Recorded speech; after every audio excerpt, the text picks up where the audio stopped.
नमस्कार दोस्तों, मैं हूं विजय शर्मा। जो मैं आज आपको बताऊंगा वो बहुत महत्वपूर्ण बात है, स्टेटमेंट ऑफ पर्पस एसओपी, जो कि स्टडी वीजा के लिए बहुत ही महत्वपूर्ण डॉक्यूमेंट है जो स्टूडेंट ने तैयार करना होता है। एसओपी के बारे में आपको इतनी डिटेल में बताऊंगा कि आप बड़े आराम से अपनी एसओपी लिख सकते हो। तो उसके अंदर सबसे पहली बात है, जो सबसे पहला पॉइंट है वो है पर्सनल इंट्रोडक्शन। आपने अपनी पर्सनल इंट्रोडक्शन देनी है कि आप किस फैमिली से बिलोंग करते हैं, आपके मम्मी पापा क्या करते हैं, बहन भाई क्या करते हैं, आपके दादा दादी क्या करते हैं। तो आपने इंट्रोडक्शन बतानी है। आपने बताना है मैं फार्मर की फैमिली से हूँ, मैं बिजनेसमैन की फैमिली से हूँ, मैं सैलरी जो है गवर्नमेंट एम्प्लॉय हैं तो उनके बारे में बताइए, पेरेंट्स के बारे में। तो ये आपने बड़ा ईमानदारी से बताना है। दूसरा पॉइंट है एकेडमिक क्वालिफिकेशन। आपकी जो भी क्वालिफिकेशन वो लिखिए, आप अपनी परसेंटेज लिखिए। अगर आपने 10+2 की है तो आप उसको लिखिए, मैंने कॉमर्स में, मेडिकल में, जिसमें भी की है वो लिखिए, अपनी परसेंटेज लिखिए। अगर आपने ग्रेजुएशन की है तो वो लिखिए, उसकी परसेंटेज लिखिए। मास्टर की है तो वो लिखिए, उसकी पूरी परसेंटेज लिखिए। आप अपना फेवरेट सब्जेक्ट लिखिए, आपका जो इंटरेस्ट है जिस फील्ड में वो लिखिए। सपोज आपने +2 की है कॉमर्स के साथ तो आप बिजनेस फैमिली से बिलोंग करते हो तो लिखिए भी मैं बिजनेस फैमिली से हूँ, इसलिए मैं कॉमर्स कर रहा हूँ, मेरा इंटरेस्ट है, तो आगे भी मैं जाके इसी लाइन में, बिजनेस लाइन में ही जाके स्टडी करूंगा फॉरेन में। तो वो बात आपने बिल्कुल ईमानदारी से बतानी है कि मैं स्टडी प्रोग्राम जो लूंगा अब्रॉड में वो इसी से रिलेवेंट है। आपने बताना है कि आपकी जो स्टडी है वो कैसे रिलेवेंट है, वो बिल्कुल क्लियर करना है आपकी यहाँ पे। नेक्स्ट पॉइंट आता है वाई कनाडा। ये एक एग्जांपल है, कनाडा, आप ऑस्ट्रेलिया जाना चाहते हो, न्यूजीलैंड, यूके, कहीं भी जाना चाहते हो तो आप बताइए आप उस कंट्री में क्यों जाना चाहते हो। तो उसके बारे में आपने खुल के बताना है। जैसे मैंने एग्जांपल में दिया कनाडा, तो लिखना है जो कनाडा है बहुत ही सेफ कंट्री है, यहाँ के जो फी स्ट्रक्चर है बहुत ही कम है, इसकी डॉक्यूमेंटेशन बहुत ज्यादा कम है वीजा के लिए, और इवन देन जो इनका पढ़ाने का स्टेटस है, स्टैंडर्ड है बहुत ज्यादा है, अच्छी रेपुटेशन है ऑल ओवर द वर्ल्ड। तो ये बातें आपने बतानी है यहाँ पे। तो कनाडा क्यों जा रहे हो, किस लिए चूज किया, अमेरिका बड़ा कॉस्टली पड़ता है, तो ये सब बातें आप यहाँ पे बता सकते हो। कहीं ना कोई पॉइंट कंपैरिजन कर सकते हो कि कनाडा जो है कंपैरेटिवली अमेरिका के यहाँ पे पढ़ना बहुत सस्ता है, यहाँ ये सेफ है, ये मल्टीकल्चर कंट्री है, तो स्टूडेंट बहुत जाता है, ये एक अच्छी डेस्टिनेशन है स्टूडेंट के लिए। तो ये सब डिटेल्स आपने यहाँ पे देनी है वाई कनाडा। इसी तरह अगर आप ऑस्ट्रेलिया जा रहे हैं तो ऑस्ट्रेलिया के बारे में बताइए, उसका वेदर अच्छा है, वो वहाँ पे स्कोप अच्छा है, इंटरनेशनल स्टूडेंट बहुत पढ़ रहे हैं, तो स्टडी उनका स्टूडेंट और टीचर रेशो जो है वो कम है। तो हर चीज आप जो सुनते हो इसको आप इंटरनेट पे सर्च कर सकते हो, अपने वीजा एजेंट से पूछ सकते हो, अपने फ्रेंड से, जो आपके रिलेटिव्स कोई फॉरेन गए हैं उनसे पूछ सकते हो कि यहाँ पे क्या अच्छी बातें हैं। ठीक है, तो आपने ये ध्यान रखना है। उसके बाद जो पॉइंट आता है, फोर्थ पॉइंट, व्हाई हम्बर कॉलेज। भी आप इस कॉलेज में क्यों जा रहे हो, ये तो एक एग्जांपल है हम्बर कॉलेज। आप किसी भी कॉलेज या यूनिवर्सिटी में जा रहे हो तो वो बताना है आपने ये कॉलेज और ये यूनिवर्सिटी क्यों चूज की, उसके पीछे क्या रीजन है।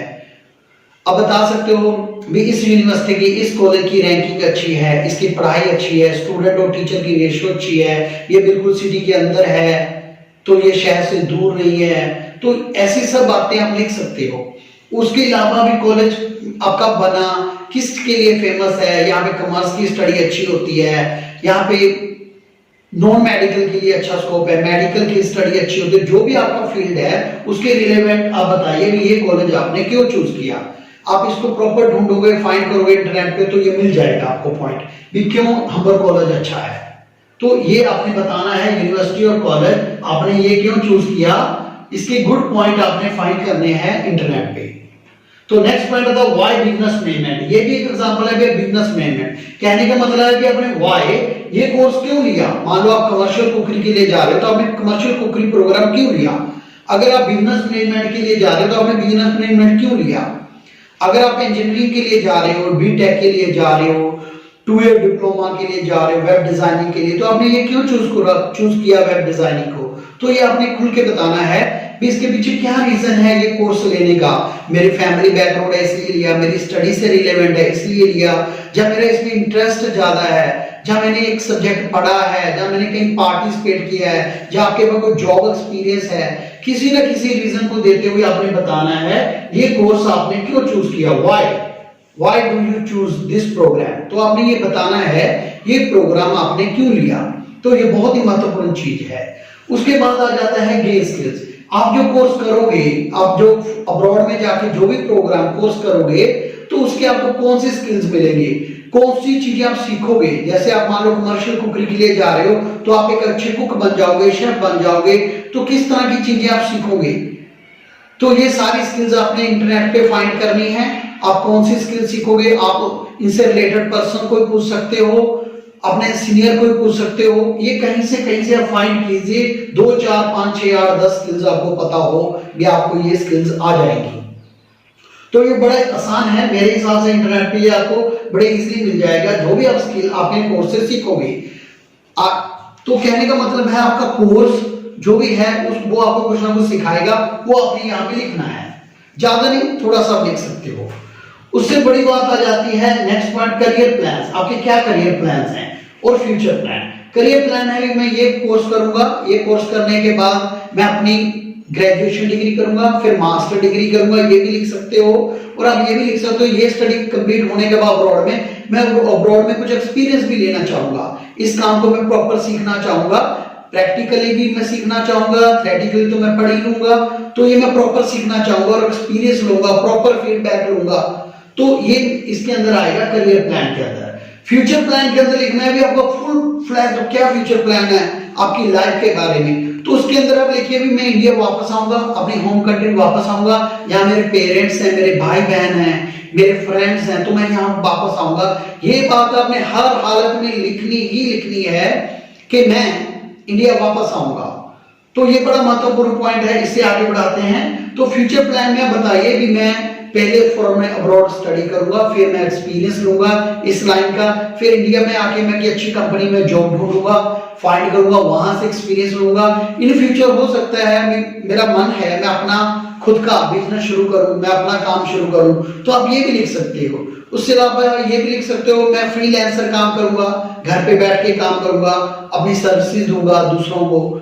एज ए टीचर भी आप काम कर सकते हो, ट्यूटर भी काम कर सकते हो, आप आर्टिकल्स भी लिख सकते हो न्यूज़पेपर में, आप वेबसाइट पे भी जाके लिख सकते हो, आप ब्लॉग्स भी चला सकते हो, आप बहुत कुछ कर सकते हो। ये सारे करियर प्लान फ्यूचर प्लान में आपने बिल्कुल खुल के बताना है मैं क्या करूंगा। तो समझिए दोस्तों, जब आप कोई स्टडी करने जा रहे हो उस स्टडी को करके कुछ ना कुछ आप एक करियर चूज करोगे, उसी चूज के बारे में आपने बताना है मैं ये करूंगा। सपोज आप वेब डिजाइनिंग के कोर्स के लिए जा रहे हो, तो अब बताइए मैं वेब डिजाइनिंग का कोर्स करूंगा, फिर उसके बाद मैं इसका एक्सपीरियंस लूंगा, फिर इसमें हो सका तो मैं मास्टर डिग्री भी लूंगा, तो मैं इसका फुल फ्लैश्ड एक प्रोफेशनल पर्सन बनूंगा वेब डिजाइनिंग के लिए। तो फिर मैं अपनी खुद की वेबसाइट भी शुरू कर सकता हूं, इवन दैट मैं खुद का अपना बिजनेस भी शुरू कर सकता हूं, अपनी फर्म भी शुरू कर सकता हूं, इवन दैट फ्रीलांसर भी काम कर सकता हूं। और इसके अलावा मैं अपनी सर्विसेज दूसरों को दे सकता हूं, मैं टीच भी कर सकता हूं। तो ये सब कुछ आपने इसमें लिखना है। उससे नेक्स्ट पॉइंट आता है फंड्स फॉर अब्रॉड। भी आपके पास कौन से फंड्स हैं, तो मतलब आपको कौन स्पॉन्सर कर रहा है, आपके पेरेंट्स, आपके मम्मी पापा, आपके बहन भाई, आपके दादा दादी, जो भी आपको स्पॉन्सर कर रहे हैं, जो भी पढ़ाने पे आपके स्टडी पे पैसा लगाएंगे, वो आप बताइए कि उनके पास इतना बैंक बैलेंस है, इस अकाउंट में इतने पैसे पड़े हैं, तो यहाँ फंड्स की डिटेल दिए। अगर बात करें कनाडा के लिए, तो कनाडा में ऐसे कोई फंड नहीं शो करने पड़ते, पर यहाँ पे आप लिखिए मैंने 1 साल की फीस भरी है अपनी, दूसरी मैंने जीआईसी में इतने पैसे भरे हैं, तो ये सब चीजें आप यहाँ पे लिखिए।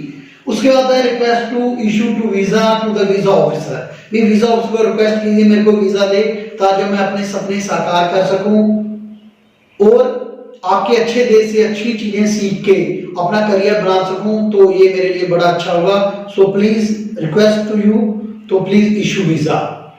तो ये बहुत ही अच्छी बातें हैं। अब आगे उसमें ओवरऑल बताना चाहता हूँ, ये तो पॉइंट के बारे में डिस्कशन दिया है मैंने।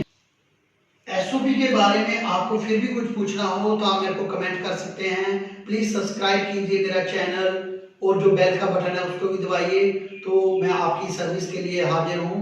मैं ईमानदारी से कहता हूँ मैं आपको प्रॉपर आंसर दूंगा इस चीज के बारे में।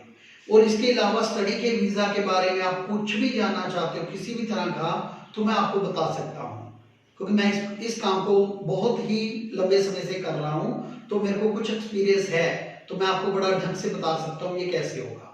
अब बात करते हैं एसओपी के बारे में कुछ और बातें। पूरा आपकी वीजा फाइल के अंदर सिर्फ एक ही डॉक्यूमेंट होता है जिसमें आप अपने इमोशंस को, अपनी सोच को, अपनी फीलिंग्स को एक्सप्रेस कर सकते हो, किस चीज के बारे में आपकी क्या फीलिंग है। तो ये सब बातें एसओपी के अंदर आप डाल सकते हो। और दूसरी बात, एसओपी जो है वो 2 पेज, इट मीन जो प्रिंटेड पेज होते हैं हम कंप्यूटर पे टाइप करते हैं, वो 2 पेज से ज्यादा ना हो, क्योंकि इतना टाइम नहीं होता वीजा ऑफिसर इतनी लंबी लंबी एसओपी पढ़े, हमने 8 पेजों की लिख दी, 10 पेज की, वो नहीं पड़ेगा। एक डेढ़ या 2 पेज ये सफिशिएंट है। तो एसओपी का साइज जो है वो प्रिंटर टाइपिंग जो है एमएस वर्ड में 2 पेज का हो, वो भी एस्टिमेटेड 12 नंबर फॉन्ट पे, 12 नंबर साइज के फॉन्ट पे, तो आप 2 पेज की एसओपी लिख सकते हो। तो ये जरूरत पड़े 2.5-3 पेज जा सकता है अगर हो कुछ ऐसा मैटर, आपकी एजुकेशन ही ज्यादा है या आप कुछ ज्यादा खोल के बताना चाहते हो तो आप लिख सकते हो। थैंक यू दोस्तों।